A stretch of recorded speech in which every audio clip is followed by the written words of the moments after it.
Iracemápolis, São Paulo. Vereador, prefeito, professor universitário, autor desses livros. Por certo, me acompanha lá e me mandou com muito carinho. E eu recebi. Está aqui na minha coleção. Muito agradecido. Vou ler com o tempo. Terceira etapa, a base, a síntese, a finalização, a conclusão da pirâmide, ambiguidade da vida. Trilogia também é pirâmide. Trilogia também é triângulo.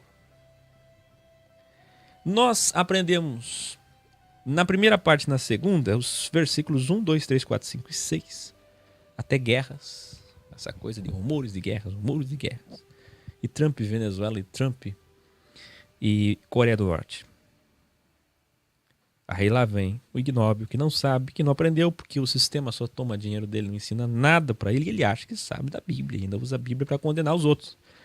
Acha que entende da Bíblia, e nós é que somos desrespeitosos com a Bíblia, sendo que eles não sabem nada. Aí qualquer ventinho que bate na janela, qualquer ressaca no mar, rumores de guerras, olhai, não vos assustei, apareceu o Aquio, falso Cristo, falso, ou então anticristo. Eles não sabem que o texto de Mateus 24 é um texto já vencido, cumprido do microapocalipse naquela geração até 70 depois de Cristo. Hoje nós vamos começar a partir do 7.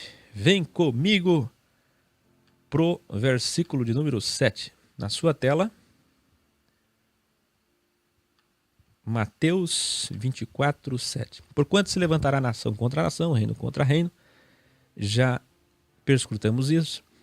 E haverá fomes, também já falei, programa número 2, sobre as fomes que ocorreram em Israel, exatamente naquele tempo, pestes, terremotos em vários lugares. Todas essas coisas nós escrutinamos, mas vamos começar a partir daqui, até que Jesus diz, e todas essas citadas, supracitadas, são o princípio, o início da tribulação, do crivo, do grande crivo para Israel, o evangelho do reino, e hoje no macro apocalipse vem aí para Israel, igreja, não judeus, o mundo todo, o grande crivo, por isso grande tribulação, porque envolve todos e não mais princípio de dores. Aí Mateus 24, 9, ele diz, vos hão de entregar para seres atormentados e matar-vos-ão e sereis odiados de todas as gentes por causa do meu nome. Aí qualquer crentelho que sofre na vida, lá vai ele citar Mateus 24, 9, que ele está sendo odiado por causa de Jesus Cristo. Ou pior, vão citar as pessoas que estão sendo decapitadas pelo Estado Islâmico como se fosse cumprimento disso. Não faça isso. Por isso essa trilogia, para você evoluir e saber que isso aqui já se cumpriu. Não use esses textos para hoje. O que vem aí não é micro, é macro apocalipse. Você não tem noção do que vem aí. Aliás, nenhum de nós consegue descrever. Imaginar sim, mas detalhar, descrever jamais. Vem comigo. Olha isso. No paralelo, Lucas acrescenta ainda, além dessas coisas, para esse mesmo dia, esse mesmo ensino de Jesus, lá no capítulo 21, versículo 11, que além desses sinais supracitados, nós teríamos outros, que são sinais no céu. Então Mateus não fala desses sinais no céu, já Lucas registra que Jesus falou isso. Para se cumprir então o que Jesus falou registrado por Lucas, nós temos Adam Clarke, que enumerou ocorrências que envolveram estranhos acontecimentos no firmamento, extensão dos céus, veja meu vídeo sobre extensão dos céus, como cometas e luzes estranhas, como manifestações de luzes no templo, como a grande luz que brilhou ao redor do altar. Tudo isso aconteceu até 70 depois de Cristo, quando o templo é destruído e começa o segundo tratamento. Tudo isso, princípio de dores, isto é o que chamamos nessa trilogia de microapocalipse. Essa palavra dores no original, tribulação, vem de dores como as de parto. O vocábulo também é usado para indicar dor de morte, dores da morte. E aqui, na passagem correlata de Mateus 10, 17 e 21, Marcos 13, 9 a 13, e o versículo que lemos de Mateus 24, 9, que seremos perseguidos e odiados, nos matarão, temos o seguinte entendimento da perseguição que aconteceu naqueles dias.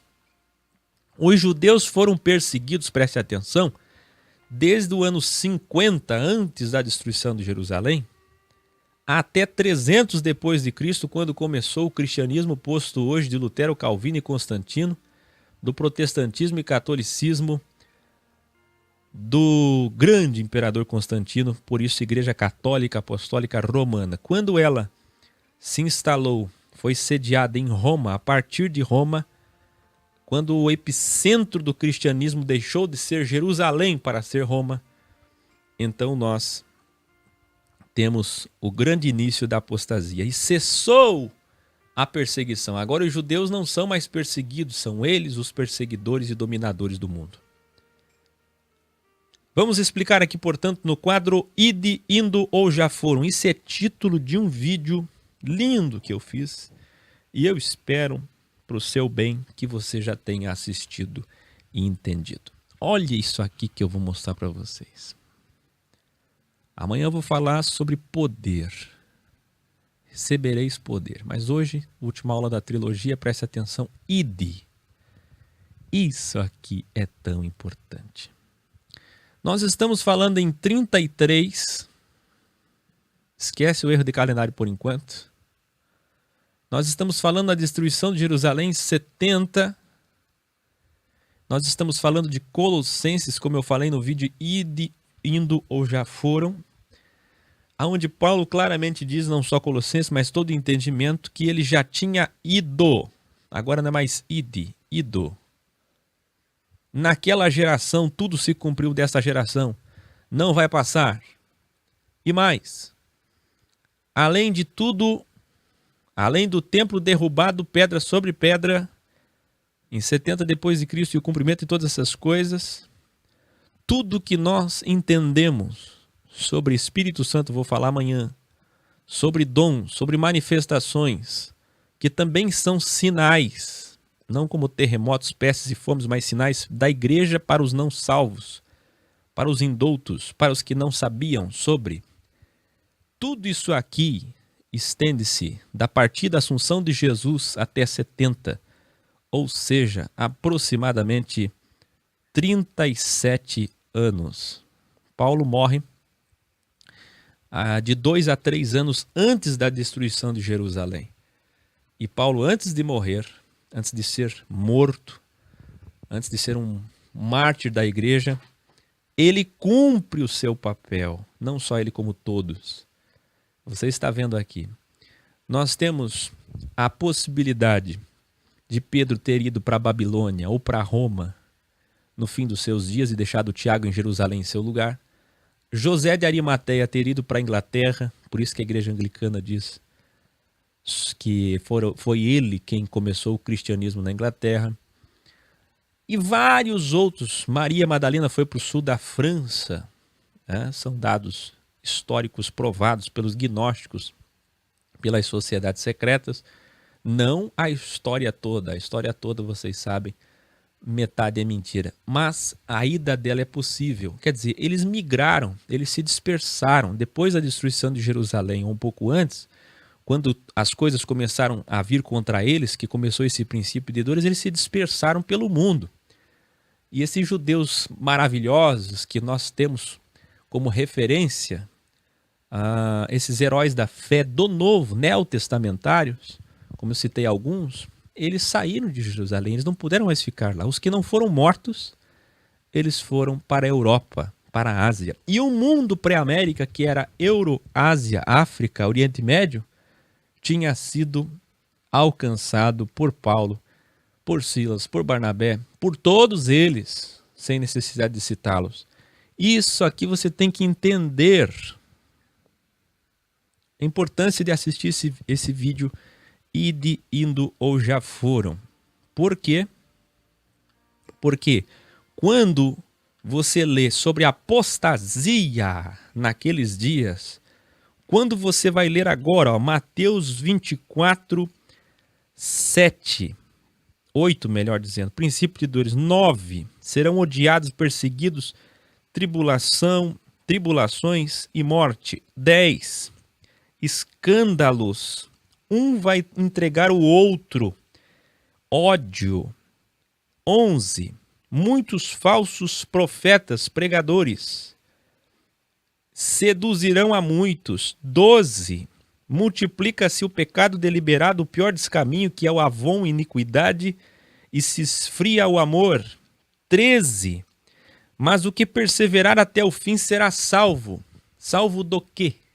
Salvo da grande tribulação que eles enfrentavam. Eu já vou explicar o 13 no final. Esse texto, ele é ambíguo, ele é retroativo sim, ele trata, aqui a partir do 13, ele trata do micro e do macro apocalipse, e vocês vão entender por quê. Mas antes de eu chegar no 13, olhe para a tela e veja aí.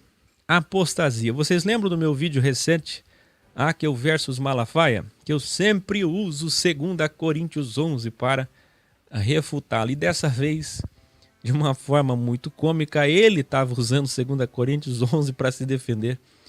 O que é interessante porque 2 Coríntios 11 é um dos textos mais severos paulinos contra o sistema.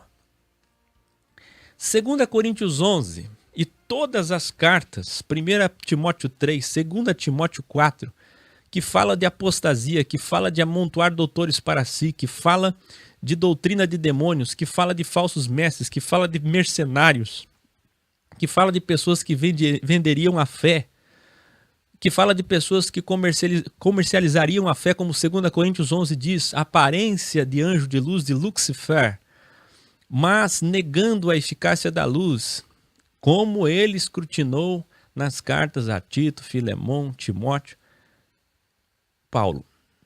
E eu aqui hoje, 2 dias depois, 2000 anos depois, dizendo a vocês que tudo que se refere à apostasia estava acontecendo naqueles dias. Ora, quando é que essas cartas foram escritas? Se você pega, por exemplo, Colossenses 2, 18 a 23, que eu tanto uso hoje para refutar pessoas legalistas. Aquele texto está falando dos gnósticos que adoravam os anjos e que proibiam o casamento, que proibiam as pessoas de comer determinados alimentos. Se você pega a carta de Romanos 14, o problema com o sacrifício dos ídolos, com alimentos sacrificados aos ídolos, de 1 Coríntios também, a cidade de Corinto da Grécia, 1 Coríntios 10, 1 Coríntios 11. Se você pega a problemática de Romanos com relação à devassidão, os primeiros capítulos, 1, 2, 3, até o 9, se você pega, enfim, todas as cartas, elas estão tratando e retratando esse tempo aqui. Evolua, cresça e saiba. Por isso o vídeo A Bíblia Não é Sagrada, por isso o vídeo A Bíblia Não Foi Feita para Nós, mas é um livro de referências. Como referência para o macro apocalipse que virá, ela é referência, mas como referência para o micro não existe, porque o micro já foi. O micro já aconteceu, o micro.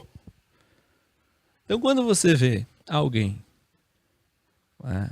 ignobilmente pregando por aí, usando este livro chamado Bíblia, para dizer, olha meus irmãos, tá aqui, ó, o amor tá se esfriando, hoje a igreja tá vazia, pouca gente veio.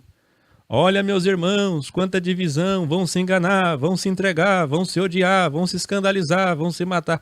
E citam. Isso aqui já se cumpriu. Até as cartas de Paulo, e não só esse texto de Jesus, Mateus 24, todas as cartas retratavam problemas daqueles dias para a igreja daqueles dias. E fica para nós o que? A essência. Quando compilado pela Igreja Católica, entregado na mão dos crentes evangélicos, protestantes, pentecostais, eles simplesmente receberam algo em suas mãos complexo que eles não sabem lidar e que eles usam para se condenar, para banalizar o nome de Deus. E hoje os carismáticos nesse movimento que cresce tanto para refrear o crescimento dos evangélicos e que freou absolutamente nessa última década, ou quase 2 décadas, já que o movimento carismático está freando o crescimento. Por que está freando? Porque quem é que compilou e quem é que entende mais de compilação bíblica entre os cristãos, se não são os padres? Eles entendem muito bem, mas eles estão usando, assim como os pentecostais, a Bíblia para fazer os mesmos erros, como esses dias eu refutei aqui o padre Marcelo, tem o padre Fábio de Mello e tantos outros padres, que usam Canção Nova e tudo mais, TV Aparecida, vários tipos de técnicas homiléticas, como aquelas que os protestantes estão usando há 100 anos. O que é interessante, porque partem do mesmo princípio. E hoje, infelizmente, é possível você ver um padre que deveria entender a Escritura. Não é todo padre que é estudado. Tem muito padre que foi muito cedo para o seminário e por mais que ele tenha ficado lá 10 anos, ele não tinha maturidade para entender isso. E a maioria deles também são ignóbeis, tanto quanto o povo, em instrumentos, como a maioria dos líderes religiosos da cristandade e muitos outros líderes religiosos de outros segmentos religiosos. Quer dizer, não é porque a pessoa é líder religiosa que é um líder que ela sabe alguma coisa. Aliás, boa parte da liderança, até política, religiosa e todos os setores da sociedade mostram que eles são marionetes de senhores do mundo que estão por trás. Então, ser líder nunca foi sinônimo de lume, de sabedoria.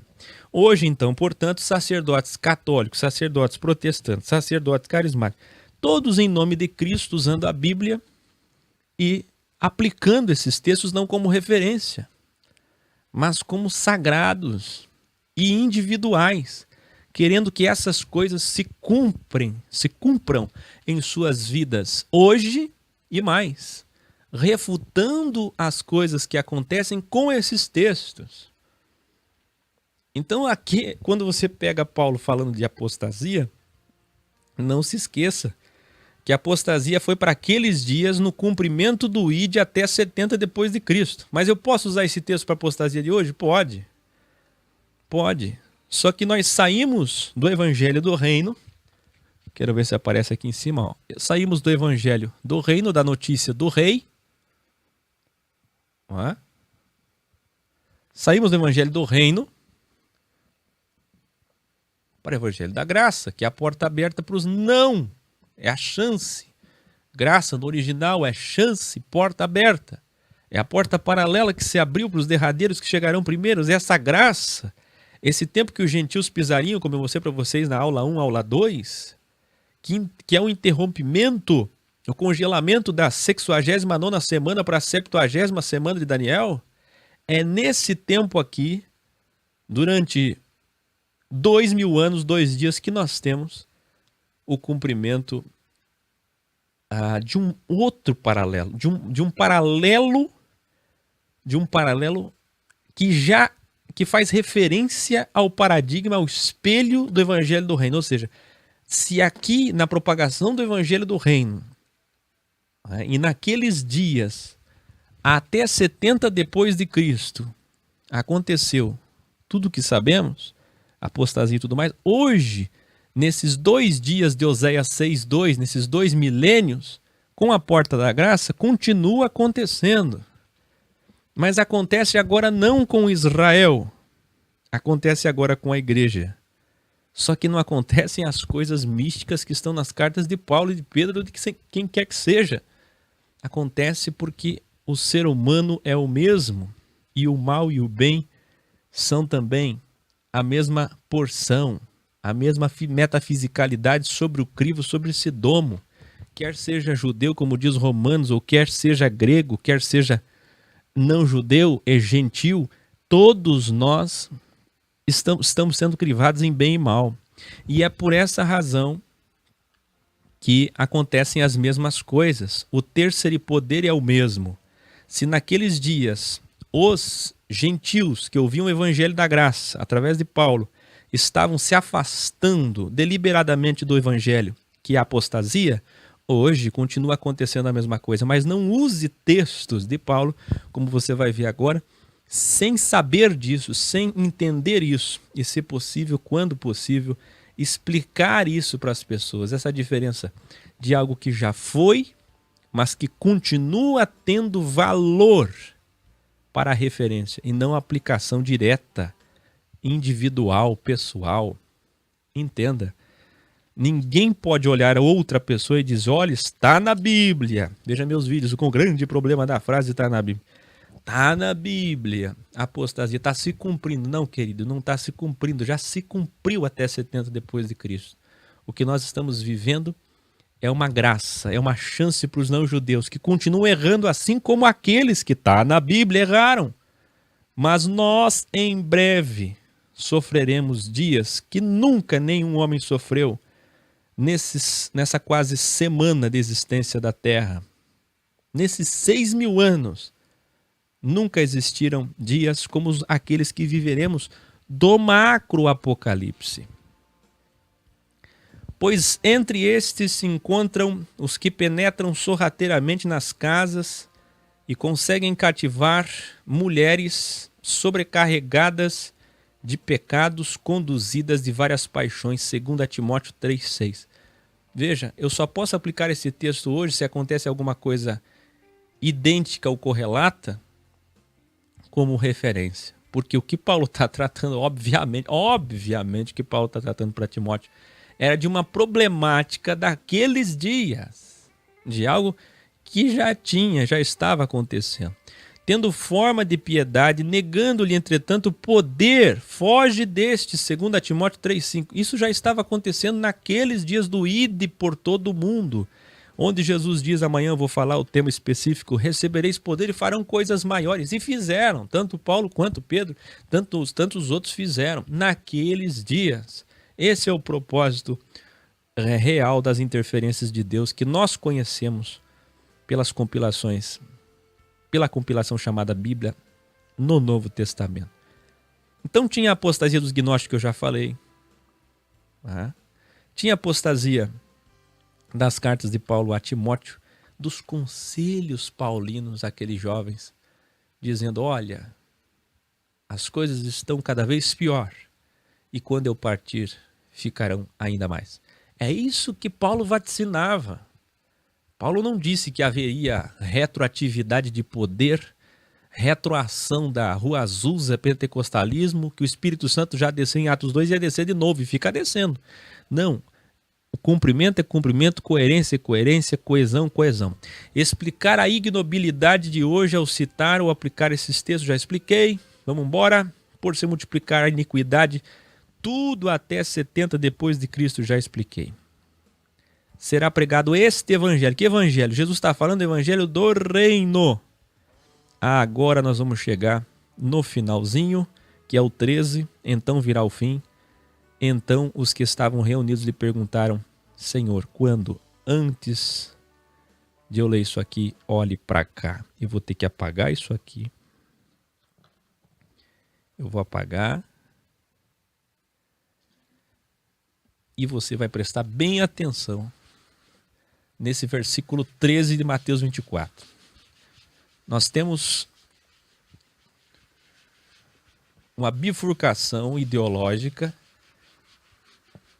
hermenêutica, porque ela tem dois sentidos.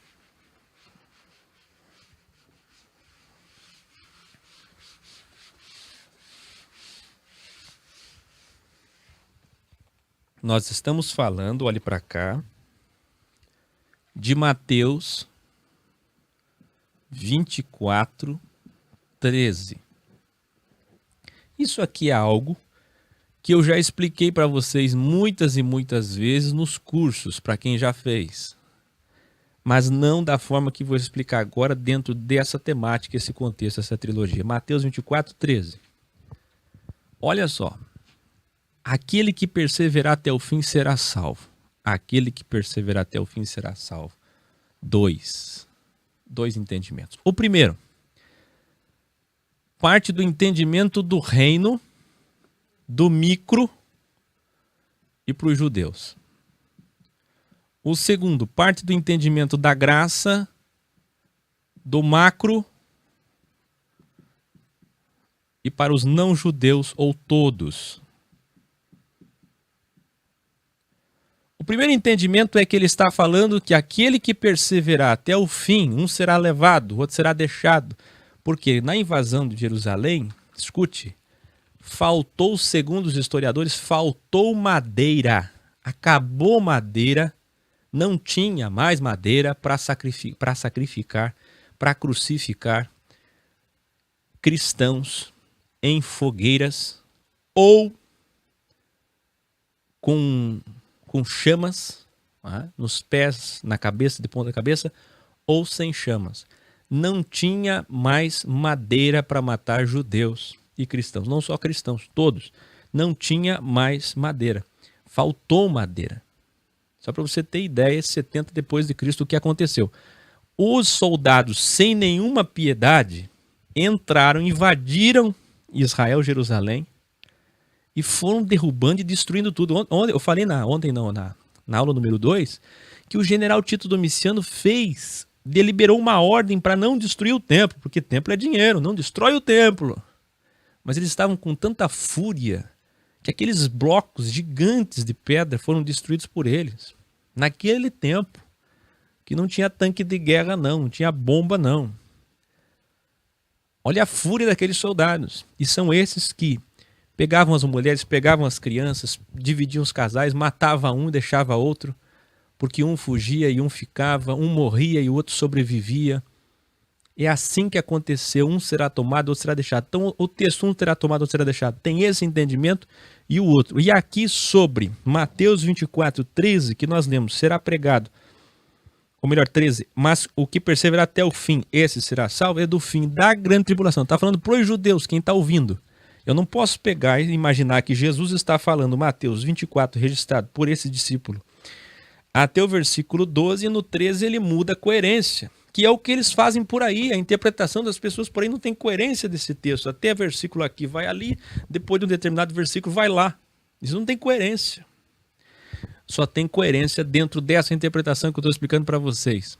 Então nós temos 70 depois de Cristo, os judeus estavam ouvindo, quem é que estava ouvindo, para quem Jesus está falando, sempre faço essa pergunta, para quem Jesus está falando, os judeus estavam ouvindo, e é para eles.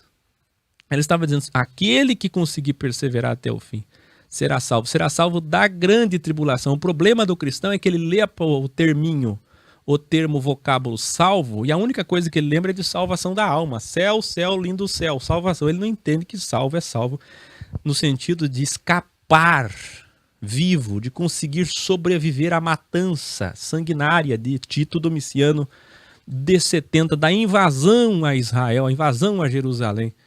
Então é sobreviver e não salvação da alma, querido.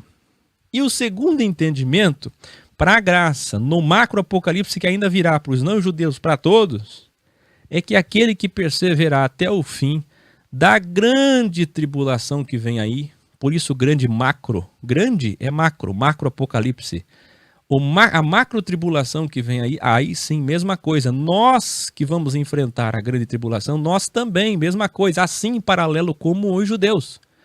Jesus disse, vai sobreviver aquele que perseverar até o fim, será salvo. Salvo quer dizer sobreviver, vai vencer até o final. Agora, na grande tribulação, muitos mártires morrerão à espada, decapitados, como nós sabemos. Em todo Apocalipse temos o registro histórico do que vai acontecer, o vaticínio da grande tribulação, o macro-apocalipse, e a mesma coisa se aplica aqui.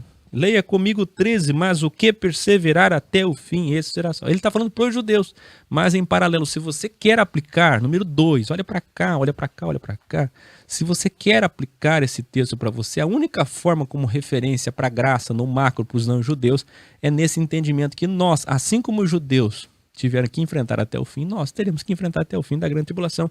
E aí vem a grande questão, quem é que vai poder suportar esses dias? Continuando. É nesse tempo, perguntaram para ele, que vai restaurar o reino a Israel. Jesus respondeu, não lhes compete saber os tempos ou as datas que o Pai estabeleceu pela sua própria autoridade, Atos 1, 6, 7. Isso aqui é algo que eu falei na aula número 2, porque Jesus diz para não querer saber, freando eles um pouquinho antes de ser assunto aos céus, mas em muitas outras passagens ele disse para discernir a figueira, os galhos tenros, a primavera, o verão, para discernir a chuva, para olhar para os céus e para ser sábio. Assim como o mesmo Espírito de Cristo falou a João, aquele que tem lume, aquele que tem sabedoria, calcule, discirna, entenda. Essa cidade espiritualmente se chama Sodoma e Egito, Jerusalém. Esse número 6666, quem tem entendimento entenda. Ele não está proibindo as pessoas de entenderem, até porque se ele compara a sua volta, o seu regresso a um ladrão, do que adianta você não se preocupar, não se precaver, não ser prudente, sagaz, de se preparar para essa vinda súbita. Não entenda, não é rápido, mas a sua vinda é súbita sobre a face da terra. Mas as pessoas não entendem, as pessoas pegam esses textos aqui, e é por isso a importância dessa trilogia, e eles leem um texto isolado desse daqui, sem olhar de forma macro, compreendendo tudo que Jesus falou, e saem por aí dizendo, não pode falar de data, ninguém sabe o dia nem a hora, sempre aquelas frases repetidas, papagaiadas de pessoas ignóbeis. Tem que crescer, tem que evoluir. Olha Jesus como um todo. A abominação da desolação. Daniel 9, 27, 11, 31, 12 e 11. Veja que, em paralelo, nós temos que depois do cumprimento de todas essas coisas, esses sinais, né? Lucas 21 fala de sinais no sol, na lua, nas estrelas. Mateus 24 fala de guerras, pestes e tudo isso aqui que a gente escrutinou, e de perseguições que eu acabei de dizer, de cristos e falsos cristos. Tudo isso eu citei na aula 2 e hoje fiz até a 13. Aí chega na 14 e diz, será pregado esse evangelho do reino por todo mundo, em testemunho a todas as gentes, então chegará ao fim. Evangelho do reino, não da graça. Evangelho do reino vai ser pregado quando nós sairmos do congelamento e voltarmos para a 70ª semana de Daniel. Na última semana do tratamento de Israel vem um homem que representa a lei, Moisés, um homem que representa os profetas, monta a transfiguração, Elias.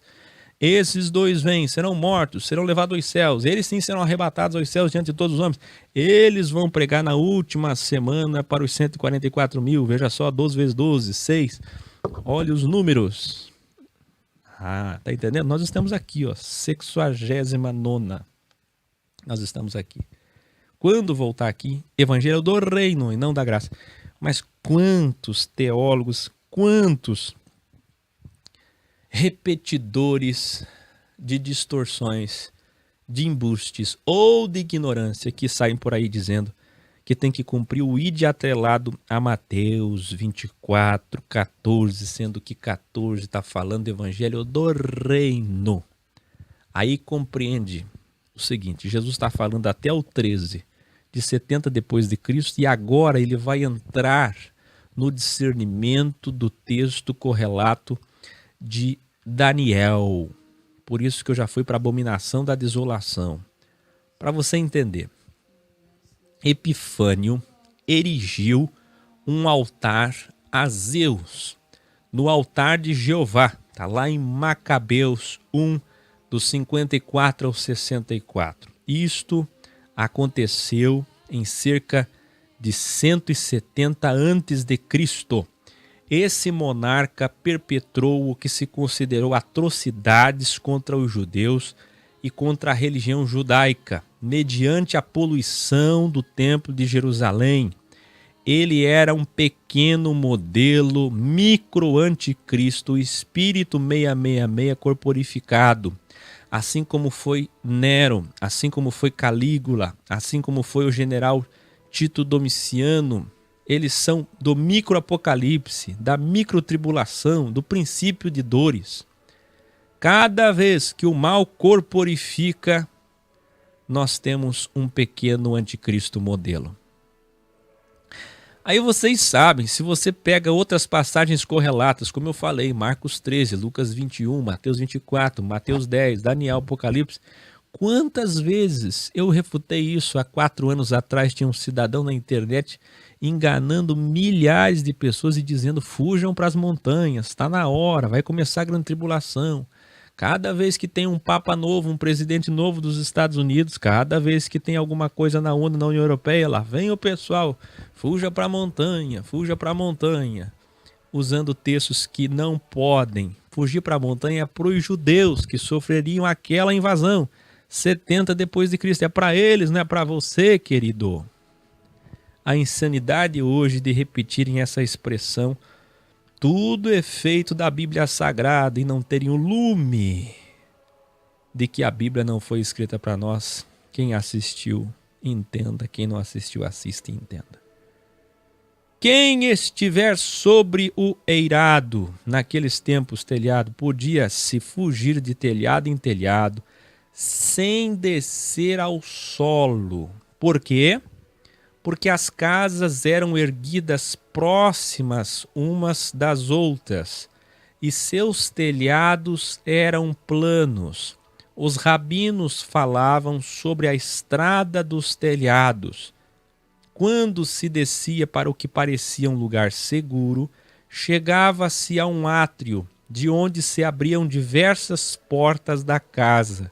Mas até mesmo nessa posição vantajosa, ninguém deveria aproveitar-se da proximidade das portas, porquanto a fuga requeria prontidão e presteza. Entende isso? Quem estiver no telhado. As casas eram próximas umas das outras. Não sei se vocês já viram algum documento arqueológico, histórico sobre como que as casas eram. Hoje ainda tem alguma coisa nesse formato, nesse modelo. Essas estruturas dessa forma no Oriente Médio. Mas naqueles dias, eu não sei se você já teve a oportunidade de ver. Eu não tenho fotos aqui, não deu tempo de separar, mas as casas eram assim. Então era possível você andar em chão, na terra ou nos telhados. Aí tinham as portas. Descer no átrio das casas e ter acesso não era muito fácil. Por isso é que aquele homem que Jesus curou desceu pelo telhado. Nós tínhamos essa facilidade de abrir um buraco na parede ou no telhado, porque elas eram feitas de barro. Você não precisava arrombar a janela. Era só molhar, bater com uma pedra no barro e abrir um buraco na parede e acessava o interior da casa. E as telhados, mesma coisa. Por isso que desceram aquele homem. Aqui você vê, é possível então, quem estiver no telhado não desça para pegar alguma coisa, porque vai entrar Tito Domiciano em Israel e vai começar a matança, como já tinha acontecido nos dias que eles foram levados cativos para a Babilônia, séculos antes. Novamente, Israel é destruída, perseguida. Quem estiver no campo vai fazer muito bem se não voltar à cidade para apanhar a sua capa. Ao tomar conhecimento da situação, talvez esteja trabalhando apenas com sua veste interior. Escute, os judeus tinham um costume, por conta do calor, de ficar dentro de casa com uma veste como se fosse hoje um pijama. Conforme lemos que muitos costumavam fazer isso então por conta do calor no campo aberto, por conta do suor, ordinariamente ninguém pensaria em aparecer em lugares públicos apenas com sua veste interior, seu pijama, isto é, sem a sua capa ou túnica, com pouca roupa, como eles ficavam dentro de casa. Por isso Jesus diz exatamente isso. Não se preocupa com a capa não, não vai dar tempo de sair com a capa não. Sai de pijama para a rua mesmo. Até pegar a capa, vai ser assassinado e devorado pelo soldado romano. Por que Jesus disse nesse mesmo contexto que a fuga não dê no inverno nem no sábado? Olha só que prova cabal da coerência do texto para aqueles dias, para aquela geração, para os judeus. Qual é o problema? E o que mais tem? Você entra agora em qualquer templozinho, mequetrefe do cristianismo de Constantino. Entra em qualquer templo hoje, qualquer ponto comercial cristão, qualquer museu que fica repetindo a história de Cristo e querendo que se cumpra tudo aqueles dias nos dias de hoje. Entra em qualquer um. E você vai escutar alguém gritando lá. Se for tradicional, não vai estar gritando, mas vai estar dizendo assim: olha, meus irmãos, a Escritura diz para nós orarmos para que o Senhor não volte no inverno. Olha só, no inverno vem pouca gente para a casa do Senhor. A Escritura diz para que nossa fuga não seja no sábado. Eles não entendem nada das Escrituras. Sábado, Israel, guarda do sábado, mandamento, judeus. Por quê? Olha só a história, olha por quê, olha a gravidade do porquê que ele não poderia vir. Por que a grande tribulação não pode vir no inverno e no... Aliás, volta aqui que eu estou quase esquecendo de uma coisa. E o pior ainda, essas pessoas vão pegar esse texto e vão aplicar ao arrebatamento, ao rapto secreto da igreja. O texto está falando da invasão de Roma, do pequeno anticristo 666, e não da volta do Cristo 777. Tá? O pequeno anticristo, micro anticristo, para um micro apocalipse, Tito Domiciano invadindo Jerusalém, é disso que está se tratando, para não esquecer, não se preocupar com a capa, para não descer do telhado, para que não seja no inverno, para que não seja no sábado, mas eles vão ligar isso ao rapto. É impressionante como eles não entendem absolutamente nada. Prova cabal da coerência para aqueles dias. Por quê? Oh, meus irmãos, por que será, né? Porque em dia de sábado, só os judeus podiam afastar-se. Os judeus só podiam, melhor dizendo, afastar-se de suas moradias menos de 2 quilômetros. Entende isso? Os judeus só podiam afastar-se de suas moradias menos de 2 quilômetros, sem quebrar o mandamento sabático. E isso não seria bastante para fugir de um exército inimigo que avançasse. Outro sim. Em dia de sábado, os portões de Jerusalém eram fechados. Os portões das cidades circunvizinhas eram fechados. E isso seria tremendo obstáculo para a fuga de quem quer que fosse. Óbvio, guarda do sábado, a cidade toda cumpre isso. É como morar numa cidade adventista. Vai fugir como no sábado? Vai pedir ajuda como no sábado? A ovelha está machucada no sábado, e aí? A fuga também não pode ser nos meses de inverno. Seria extremamente perigosa. As estradas estariam escorregadias e até mesmo intransitáveis. E os dias seriam breves e as noites longas. Vamos para mais erros, mais equívocos das pessoas que não entendem a Escritura. Quantos por aí que dizem o tempo está passando rápido, os dias estão sendo abreviados. No original, abreviado é amputado. É como cortar, decepar uma parte do corpo. A verdade é o óbvio. Veja para aqueles dias, para os judeus, no microapocalipse. Óbvio que ele está falando que se aqueles dias não fossem abreviados, nenhum judeu se salvaria. Mas aquele que perseverasse até o fim sobreviveria àqueles dias sanguinários de massacre. Massacre. Consegue entender isso? A revelação.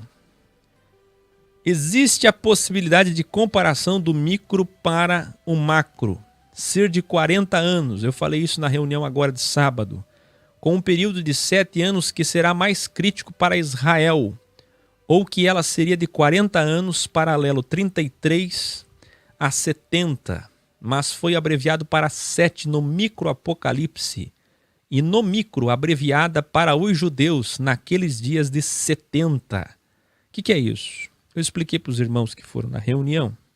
Existe uma tese, como tudo é correlato, paralelo. Se para os judeus nós tivemos de 33 a 70, então 42 meses, 1260 dias vezes 2, tempo de metade de um tempo da grande tribulação, aqui, tribulação, apenas T. E aqui nós estamos falando de macroapocalipse, GT, grande tribulação. Na grande tribulação teríamos a Bíblia, Daniel, Apocalipse, tantos outros livros, deixando claro que são 7 anos, metade. Paz e guerra, ambiguidade. 3 anos e meio de triângulo para cima, 3 anos e meio de triângulo para baixo. O 7 estaria aqui. 3,5 para cada lado. 33 a 70, então nós teríamos quase 40 anos. Não são 40 anos, quase 40 anos. E aqui nós teríamos a mesma coisa. Então nós teríamos uma possível situação de 30 anos de grande tribulação, mais 7 que a Bíblia descreve. Os 30 a Bíblia não descreve. Por quê? Porque seria de 70 até 2070, Oséias 6:2. 2070. E nós começaríamos tudo isso em 2033. Eu não estou falando dos 7 anos, 4 a 7 anos de erro de calendário. Seria isso aqui. Existe uma tese só para vocês conhecerem. Sinceramente, não acredito, mas é só para vocês terem conhecimento. Não acredito porque não há necessidade disso. A Escritura é enfática em dizer que agora, para o 6º dia, milênio, para o 7º dia, a volta de Jesus, sábado, reino, agora sim o reino que ele vai estabelecer, do 6 para o 7, nós só temos a descrição vaticinada de 7 anos. E não 37, nem 40, ou mais que isso. Portanto, descarto, mas só para vocês terem conhecimento desse paralelo. E até para iluminar mais a mente de vocês e vocês entenderem esse paralelo. Como aconteceu no micro, vai acontecer no macro. É isso. Os textos correlatos continuam falando sobre o surgimento de prodígios e sinais. Veja só, Simão Mago, aquele que eu citei, tá? Eles e o Dositeu, por exemplo, fizeram coisas extraordinárias naqueles dias. Prodígios, sinais. Ou eles faziam pelo mal, ou eles faziam como embuste, como hoje eles fazem artificializando a voz de Deus.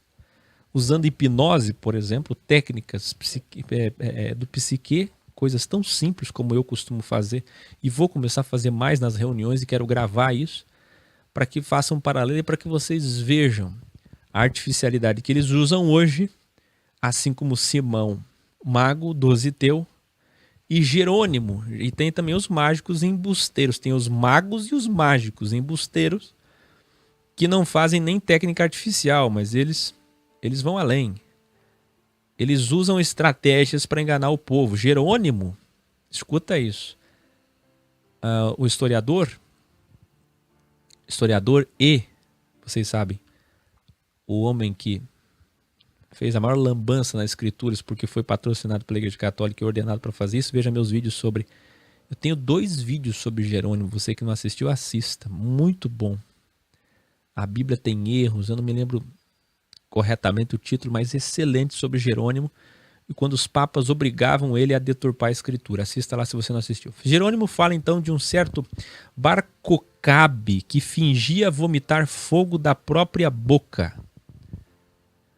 Olha só. Então Simão Mago, Dositeu e o Jerônimo fala do tal do Bar-Cocabe que fingia vomitar fogo pela boca. E para você ter uma ideia, esse homem foi recebido por muitos como um genuíno Messias.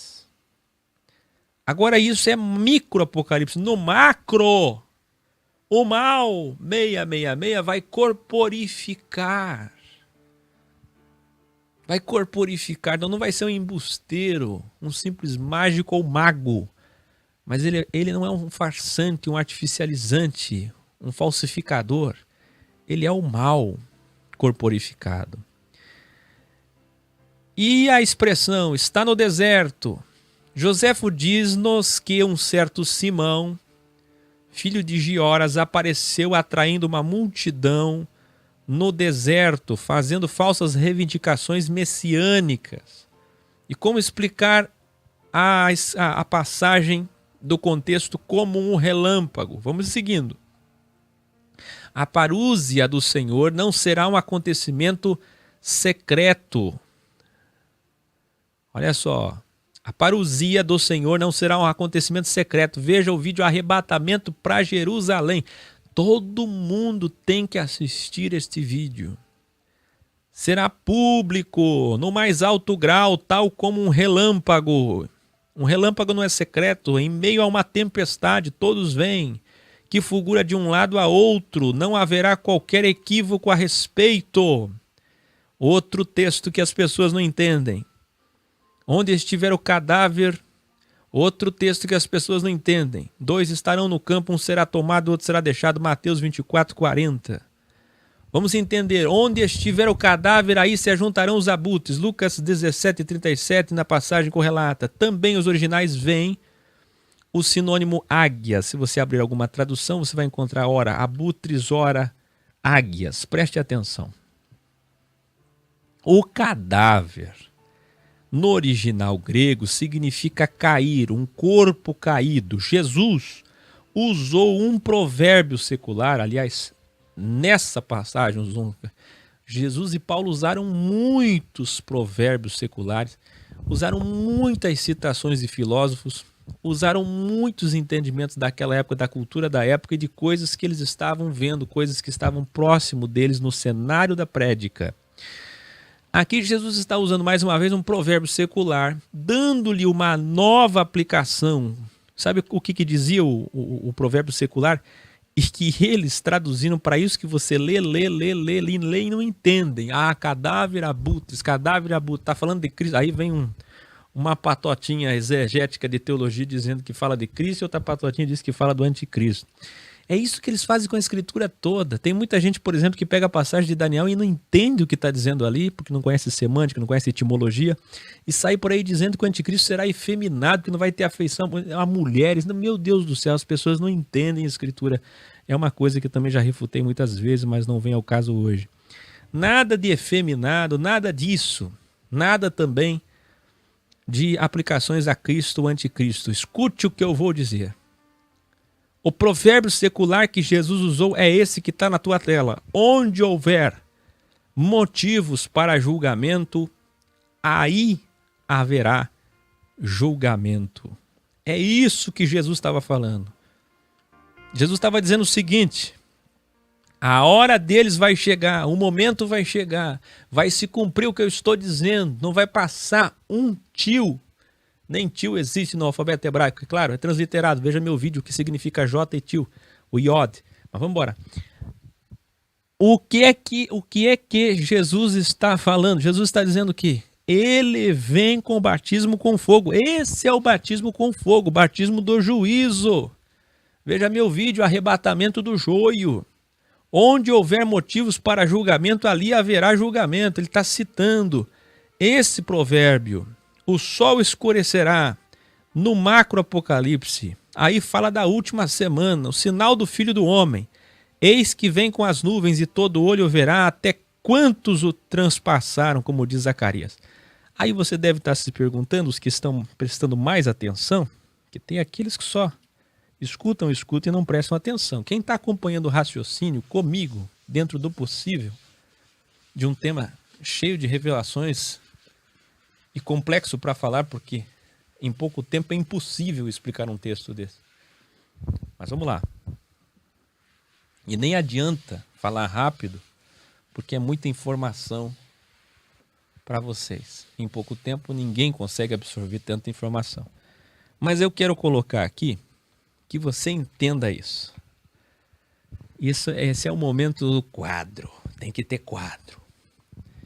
Gente, por que Jesus está falando, Mateus 24? Ele vai falando. Do micro princípio de dores. Isso que você entende assim, nesse sinônimo que escolheram aí na tua escritura. A tua Bíblia, a tua compilação. E depois, de repente, ele já fala da sua volta.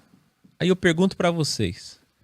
Quando aconteceu 70 depois de Cristo, se cumprindo naquela geração, todas essas coisas que eu estou falando, por acaso ele voltou? Hã?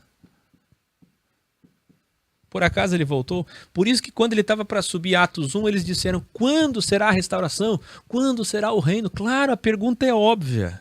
Eles andaram com ele 1 ano, 2 anos, 3 anos, 3 anos e meio. Os 3 anos e meio do bem. Na metade da grande tribulação, 1260 dias. Jesus não chegou a fazer os 7 anos completos da ambiguidade da vida. Jesus só fez 3 anos e meio. O Cristo, 777, 3 anos e meio. O anticristo, 3 anos e meio. É esse paralelo que eu falei no vídeo. Jesus é o anticristo que as pessoas não entendem. Tamanha profundidade do bem e mal corporificado. Agora veja só, 70 depois de Cristo se cumpre todas essas coisas. Aí como pode ele já falar da sua volta? Ele voltou? Não voltou. E como é que você explica isso? Já vou explicar, mas antes, eles estavam 3 anos e meio com ele. É óbvio que quando ele está para ser assunto aos céus com seu corpo ressurreto, desesperados, vão ficar sozinhos. eles dizem, e agora? Para acalmá-los, Jesus diz, eu vou enviar um Consolador, vai ficar com vocês, eu ficarei com vocês em espírito. Mas e agora? O Senhor vai voltar já? É agora que o Senhor vai estabelecer seu reino? O Senhor falou de reino 1 ano, 2 anos, 3 anos e meio, agora o Senhor está subindo e cadê o reino? Morreu, ressuscitou. Morreu, eles estavam tristes. Veja os discípulos no caminho de Emaús, tristes. Por quê? Cadê o Salvador? Cadê o Messias? Morreu, acabou tudo. Agora ele ressuscita. Eles estavam felizes, pensando, agora sim, ele ressuscitou ao terceiro dia e vai estabelecer o reino. De repente ele diz, eu estou indo embora. Ressuscitou e está indo embora, mas cadê o reino? O Senhor falou tanto de reino, o Senhor mandou nós ir de casa em casa. O Senhor mandou nós ir de cidade em cidade, de vila em vila. Agora o Senhor quer ir embora. Cadê o reino? Eles não entendiam que se cumpria ali, olha só que coisa linda, cadê minha caneta? 69 semanas. E congelava no cumprimento 70 depois de Cristo até a 70ª semana, que só vai se cumprir agora, na grande, no micro, no macro, melhor dizendo, Apocalipse. Por isso GT, G de grande tribulação, não é mais princípio de dor. Agora ele não está mais falando de micro princípio de tribulação, ele está falando de grande tribulação, de grandes dores, de macro dores, macro sofrimento no tratamento da 70ª semana. Só depois de 2 dias, Oséias 6:2, é que agora ele vai estabelecer. Por isso ele disse para eles, não vos pertence saber as estações, os tempos que o Pai estabeleceu, para que eles ficassem calmos, quietos, se aquietassem, tranquilizassem, esquecessem de ficar conspirando. É agora, não é agora, é agora, não é agora. Calma, porque Jesus sabia que tinha 1000 anos, 2000 anos, 1 dia, 2 dias. Ainda tinha 2000 anos de graça para os não-judeus, para daí chegar na 70ª semana. Quem ia imaginar que faltavam 2000 anos? E agora falta muito pouco. Se você está assistindo esse vídeo agora ou depois, não importa, mas agora falta muito pouco para se cumprir agora verdadeiramente o macro-apocalipse. Agora sim estamos chegando lá. Que lindo! Eis que vem com as nuvens e todo olho verá até quantos o transpassaram. E todas as tribos da terra se lamentarão sobre ele. Apocalipse 1. Ele enviará os seus anjos, traduções que dizem como som de trombeta. Trombeta simboliza o quê? A trombeta servia para que os exércitos de Israel avançassem pelo deserto, para que em coletividade avançassem contra o exército inimigo ou que fossem para o deserto. A trombeta também funcionava para ações coletivas. E por fim, a trombeta tocava quando na proclamação de festas e começos de novos meses lunáticos, como vocês sabem, 28 dias, 4 vezes 7. A parábola da figueira. O que ele diz na parábola? Já expliquei lá na aula 1, não preciso me repetir. Desta geração, uma para cada apocalipse, uma figueira para o micro, uma figueira por macro. Passará o céu e a terra. O que ele está dizendo? A fisicalidade do holograma que você vê, desse azul infinito das extensões dos céus, e a fisicalidade da Terra, 6 elétrons, 6 prótons, 6 nêutrons, toda a matéria vai passar. Olha o que Pedro disse com relação a isso. Pedro escreveu em sua epístola 3:10, segunda epístola, virá entretanto como ladrão o dia do Senhor, no qual os céus passarão com um estrepitoso estrondo, e a matéria se desfará pelo calor, pelo fogo. Também a terra e a matéria e as obras da matéria que nela existem serão mudadas, alteradas, destruídas, atingidas. Entenda isso. Revelação. Quando você vê em Marcos 13:32, passagem correlata, aquilo que nós lemos, o Pai sabe, o Filho não sabe, o Espírito não sabe, só o Pai sabe. Essa expressão foi acrescida posteriormente em Mateus 13. Essa expressão não existe nos manuscritos. Os manuscritos Aleph, BD, Teta, F, M13 e a maioria das versões latinas adicionam nem o Filho. mas essas palavras são omitidas pelos manuscritos alfa, gama, delta, EAMP e as traduções KJFEM. Cada letra dessa significa um tipo de manuscrito que não aparece essa expressão nem o filho. O que não faz nenhum sentido, como eu falei lá no curso de Teologizando, na aula sobre Trindade, nem o filho, não faz sentido nenhum. Ele é onisciente ou não é? Ele é Deus ou não é? Assim como foi nos dias de Noé, assistir ao arrebatamento do joio, todos precisam assistir. Onde eu falei dos distraídos, 3 classificações: os zombadores e os trabalhadores da notícia, notícia, evangelho, boas novas, apocalíptica. Esta é a notícia, este é o evangelho, este é o programa, o evangelho. Um é tomado e o outro é deixado, e assim será tomado, isto é, apanhado pelo juízo, enquanto que o outro será deixado, ou seja, escapará do julgamento. É o que eu falei no vídeo Arrebatamento para Jerusalém. É o que eu falei no vídeo Um será tomado, outro será deixado. É o que eu falei no vídeo Arrebatamento do Joio. É o que eu falei no vídeo Arrebatamento do Joio Jesuíta. Veja esses vídeos meus. Você precisa ver e acompanhar, senão você não entende. No sistema do rapto pré-tribulacionista hoje, as pessoas todas na ignorância vão se frustrar em breve, porque acreditam no rapto secreto. Para eles todos, a coerência é que, deixado para trás, como vem aí o terceira trilogia, né? Teve dois filmes deixados para trás, eles estão fazendo o terceiro. Aquele filme absolutamente equivocado, dando a entender que os que vão é que são salvos e os que ficam, os deixados para trás, é que são perdidos. Quando na verdade o que Jesus está falando é: os que ficam é que são salvos. O fogo arrebata com os anjos e junta o joio, arranca em fenos e joga no fogo. Esse é o batismo com fogo. Isto é, aquele que é deixado é que vai escapar do julgamento.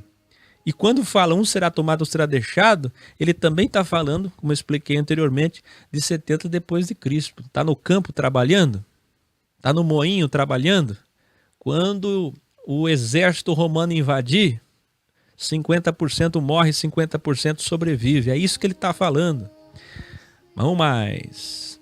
Estamos acabando.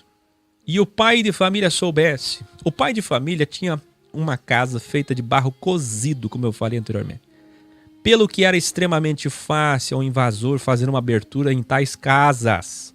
Por causa desse fato, os ladrões eram algumas vezes chamados pelos antigos de escavadores de lama. Entende isso? Imagina você dormindo e ser pego de surpresa por um escavador de lama, um ladrão, no meio da noite, sem você saber, escavando a parede da sua frágil construção, edificação, casa, para arrombá-la. E é assim que Jesus comparou a sua vinda súbita como juízo, tão clamado por todos: justiça, justiça, justiça, nesse mundo terrível do terceiro poder.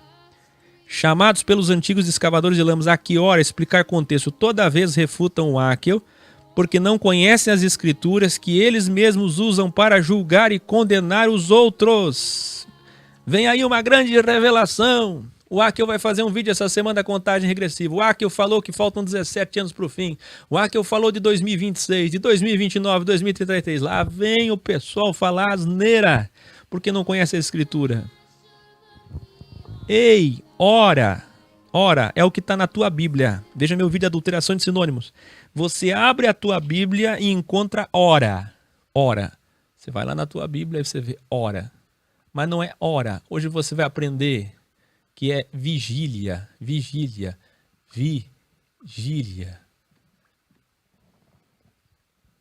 E você vai entender isso agora.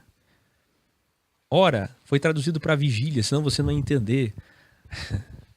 O que é pior, eles passam a madrugada fazendo cultos pentecostais ou não, recebendo o poder do Espírito Santo para ser melhor que os outros, sem nenhuma utilidade profícua para o ser humano, porque não é caridade, não é ajuda ao próximo, não é nada, e ainda chamam aquilo de vigília. Vigília não é o que eles acham que é. Vamos embora. Aqui no original, hora significa vigília. Os judeus dividiam a noite em 3 vigílias, presta atenção. Primeira vigília, do pôr do sol até as 22 horas. Segunda vigília, das 22 horas até as 2 da manhã, terceira vigília, das 2 horas da madrugada até o raiar do sol. Já os romanos, entretanto, dividiam a noite em 4 vigílias, cada qual de 3 horas, sendo respectivamente às 18, às 21, das 18 às 21, até as 24 e depois até as 3 horas. Então Jesus reportava a vigília do dia, período do milênio, e não a proibição de discernir a sua volta. Ora, que coerência tem? A verdade é o óbvio, leia aí na sua tela. E não a proibição de discernir sua volta. Olha a coerência, olha a verdade é o óbvio. Olha a coerência, lê comigo a última frase para encerrar essa trilogia. Se é para estar vigilante, ele mesmo disse, vigiai, vigiai, vigiai. Como não podemos saber sua volta? Como? Aí vem Testemunho de Jeová, errou a data. Ellen White errou a data. Russell errou a data. O problema é deles. Se eles disseram data, se eles foram na montanha esperar a volta do Salvador, é problema do William, problema do White, problema do Russell.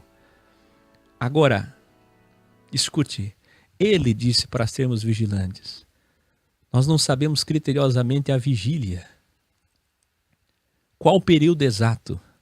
Mas nós podemos discernir e devemos, como prudentes e vigilantes, discernir os tempos. Nós devemos discernir os tempos. É nosso dever cuidar e zelar da nossa vida. Porque em seguida, no capítulo 25, outra deturpação que usam para o rapto, usam para a igreja, está falando de Israel, está falando de Israel, da perseguição aos judeus, da grande tribulação dos judeus, 70 depois de Cristo ainda.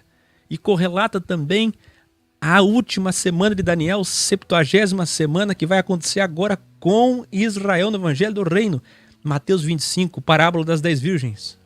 Eles usam errado, 5, metade, lume, triângulo para cima. Outras não tinham lume, trevas, triângulo para baixo. Lume e trevas, ambiguidade. Metade das virgens tinham, metade não tinham. O que é que o esposo está vindo fazer? Julgar elas. Não é arrebatamento, nem volta de Jesus, nada disso. O esposo está vindo julgar. Quando vier o dia do juízo, do julgamento, para elas, Israel, quando o Senhor vier tratar com Israel na última semana de Daniel, metade de Israel vai estar preparado com lume, lamparina, e metade não vai estar preparado. Em correlação a nós, como livro de referência, nós todos também temos que estar com lume, com lamparina. Aí você pode usar como livro de referência Mateus 25, parábola das 10 virgens. Você pode dizer o seguinte: nós precisamos de lume, nós precisamos de luz, de óleo em nossas lamparinas. Sim, porque precisamos estar atentos, vigilantes, preparados. Por que as outras 5 eram loucas? Porque elas eram despreparadas, elas não se importavam que hora o Senhor voltaria. Equilíbrio, meu irmão, sem loucura. A Escritura diz para discernirmos os tempos, para sermos vigilantes. Se é para ser vigilante, você tem que saber sim, e tem que se preparar sim. E quem é que vence uma guerra? Os que se preparam. Muitos vão se frustrar achando que vão ser poupados, que vão ser arrebatados, raptados e livres, sendo que na história toda da humanidade, os seus filhos, quer seja Israel ou quer não seja Israel, sempre passaram pelo crivo da tribulação e agora passarão pela grande macro apocalipse. O que vem aí nunca existiu. Não é mais micro. Olha aí, é macro apocalipse. Boas trevas a todos. Amanhã estreia um novo programa.